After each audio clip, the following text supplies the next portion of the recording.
இல்ல தமிழகத்தினுடைய இடைத்தேர்தல் அப்படிங்கிறது எப்படி அராஜகமா நடத்துறாங்க, பணபலத்தை எப்படி அதிகார பலத்தை காட்டுறாங்க அப்படிங்கறதெல்லாம் பார்த்துட்டு இருக்கோம். மக்கள் சக்தி மீது நம்பிக்கை வைத்து தேசிய ஜனநாயக கூட்டணி தேர்தலில் போட்டியிடுகிறது. இதுல அதிமுக ஏன் போட்டியிடல அப்படின்னா அதுக்கு அவங்க காரணத்தை சொல்லட்டும். 2026 தேர்தல்ல எந்த கட்சி எப்படி ஓட்டு வாங்க போகுது அப்படிங்கறத மக்கள் பார்த்துதான் போறாங்க. ஒவ்வொருத்தருக்கும் அவங்களோட எதிர்பார்ப்புகளை சொல்லிட்டு இருக்கலாம். 2 ஆண்டு காலம் மக்களுடைய பணியை செய்து ஒரு வெற்றி முகமான கூட்டணியாக மாறப்போகிறது. அதுல எந்த மாற்றமும் இல்ல.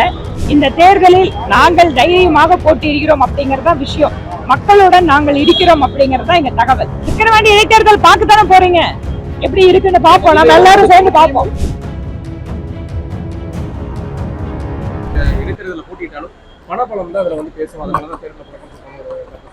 நான் இப்பதான் இறங்கி இருக்கேன். நான் அந்த நியூஸை படிச்சுட்டு உங்களுக்கு அப்புறம் நாளைக்கு நான் அதுக்கு ரியாக்ட் பண்றேன்.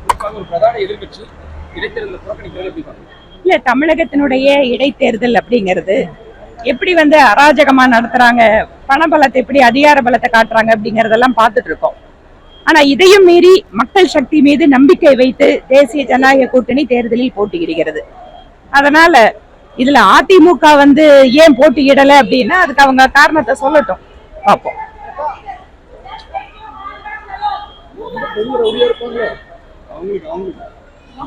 எதிர்கட்சியா இருக்கக்கூடிய கட்சி இந்த தேர்தலை புறக்கணிச்சிருக்காங்க. 2009 இதே போன்ற இடைத்தேர்தலை புறக்கணித்தோம். அதை தொடர்ந்து நடைபெற்ற 2011 சட்டமன்ற தேர்தலில் பெருவாரியான வெற்றியை பெற்று அதிமுக ஆட்சி அமைச்சது. அதே போன்று இந்த இடைத்தேர்தலை புறக்கணிச்சாலும் வரவிருக்கக்கூடிய 2026 தேர்தலில் அதிமுக பெருவாரியான தொகுதிகளில் வெற்றி பெற்று ஆட்சி அமைப்போம். 2026 தேர்தல்ல எந்த கட்சி எப்படி ஓட்டு வாங்க போகுது அப்படிங்கறத மக்கள் பார்த்துதான் போறாங்க. ஒவ்வொருத்தருக்கும் அவங்களோட எதிர்பார்ப்புகளை சொல்லிட்டு இருக்கலாம். ஆனா தேசிய ஜனநாயக கூட்டணி அப்படிங்கிறது தமிழகத்துல அதுவும் வரக்கூடிய 2 ஆண்டு காலம் மக்களுடைய பணியை செய்து ஒரு வெற்றி முகமான கூட்டணியாக மாறப்போகிறது.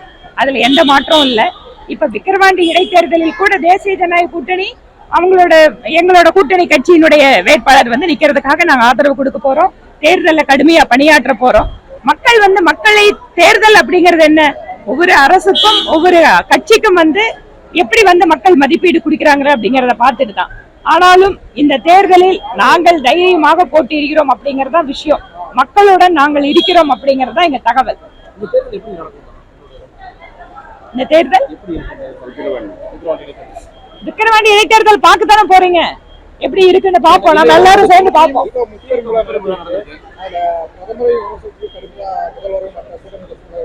இங்க பாருங்க, நான் இப்பதான் இறங்கி இருக்கேன். முப்பெரும் விழாவில் என்ன பேசிருக்காங்க நான் முதல்ல பாத்துறேன்ப்பா. பாத்துட்டு அதுக்கப்புறம் நான் பதில் சொல்றேன். நாளைக்கு சொல்றேன். நானு இப்பதானே வெளியிலயே வரேன் நானு, சரிங்களா? ஃபிளைட்ல இன்னும் ஆன்லைன் எல்லாம் பார்க்க முடியாது, நியூஸ பார்க்க முடியாதுங்க. ஓகே, நாளைக்கு நான் பாத்துட்டு நான் சொல்றேன். எங்க கட்சியில யாருமே விமான நிலையத்திலயோ வெளியில போகும்போது சந்திக்க மாட்டோம் அப்படின்னு ஒரு கருத்து சொல்லியிருந்தாரு. அப்ப நீங்க எல்லாம் இல்ல, நீங்க தானே பாக்குறீங்க. ஃபிளைட்டும் லேட், இப்பதான் இறங்கி வெளியில வர்றேன். நான் வந்தோன்னு உங்களை எல்லாம் எதிர்பார்க்கவே இல்லை. திடீர்னு இங்க நின்னுட்டு எதை கேள்வி கேக்குறீங்க? சரி, சொந்த ஊருக்காரங்க உங்களை நான் எனக்கு சொல்ல முடியும். அதனால சரின்னு ஏதோ கேக்குற கேள்விக்கு நான் பதில் சொல்றேன். என்னப்பா நீங்க எது பண்ணாலும் ஏதோ ஒரு பிரச்சனைகள் கொண்டு வந்து விடுறீங்க. இது போன்ற செய்திகளை மேலும் தெரிந்து கொள்ள எங்களது யூடியூப், Facebook மற்றும் Twitter ஆப்களை சப்ஸ்கிரைப் செய்யவும்.